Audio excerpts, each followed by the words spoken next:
श्री गणेशाय नमः। जय हो भगवान रामचंद्र जी की। अध्यात्म रामायण बालकांडम षष्ठः सर्गः हिंदी अनुवाद। इसके पाठ के समय त्रुटियां ना हों या कम से कम हों इसका प्रयास रहेगा, किंतु यदि फिर भी हमसे त्रुटियां हो ही जाती हैं तो आप सभी गुणी श्रोताओं से हम अभी ही क्षमा मांगते हैं। षष्ठः सर्ग धनुर्भंग और विवाह।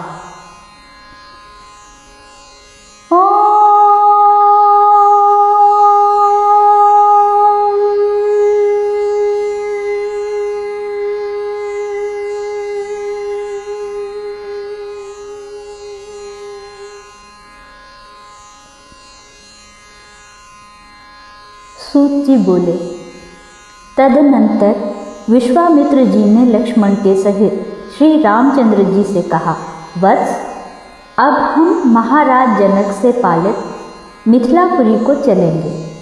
वहाँ यज्ञोत्सव देखकर फिर तुम अयोध्यापुरी को लौट सकते हो।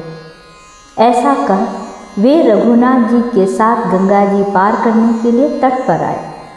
तब नाविक ने रघुनाथ जी को नाव पर चढ़ने से रोक दिया।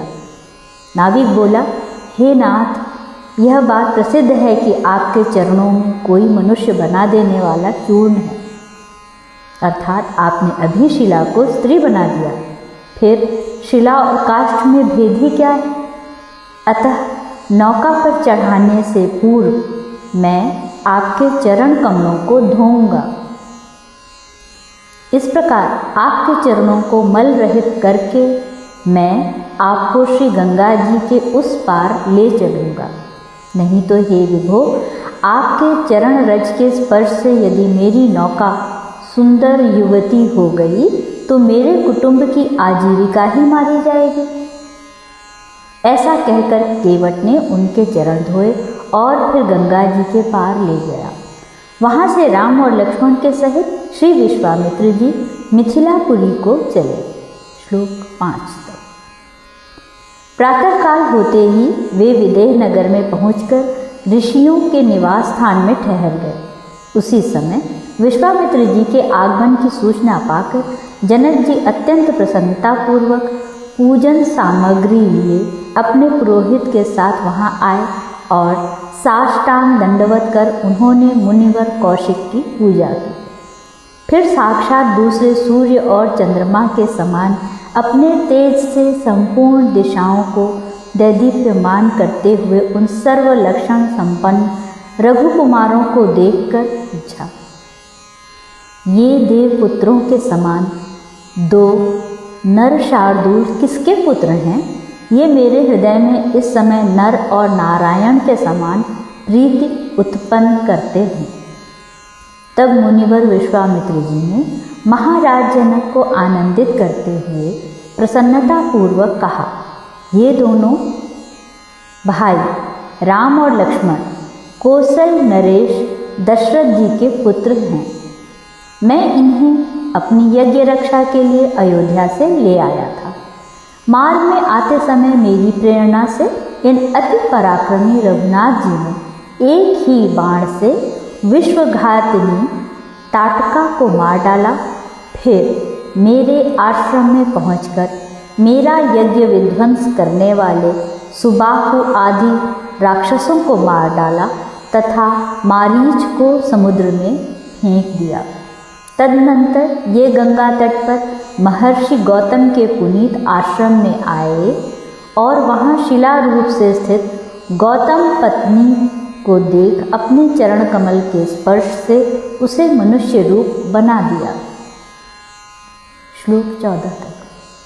अहल्या को देखकर राम जी ने उसे नमस्कार किया, फिर उससे भली प्रकार पूजा ग्रहण कर इस समय तुम्हारे यहाँ शंकर का धनुष देखने के लिए आए हैं। हमने सुना है उस धनुष की तुम्हारे यहाँ बड़ी पूजा होती है और सब राजा लोग उसे देख गए हैं।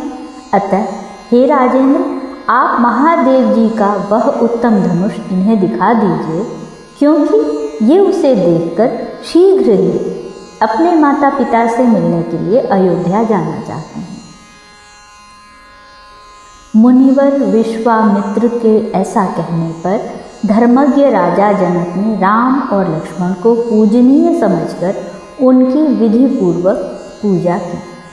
फिर अपने बुद्धिमान मंत्री को यह कहकर भेजा कि तुम शीघ्र ही श्री विश्वेश्वर का धनुष लाकर रामचंद्र जी को दिखाओ।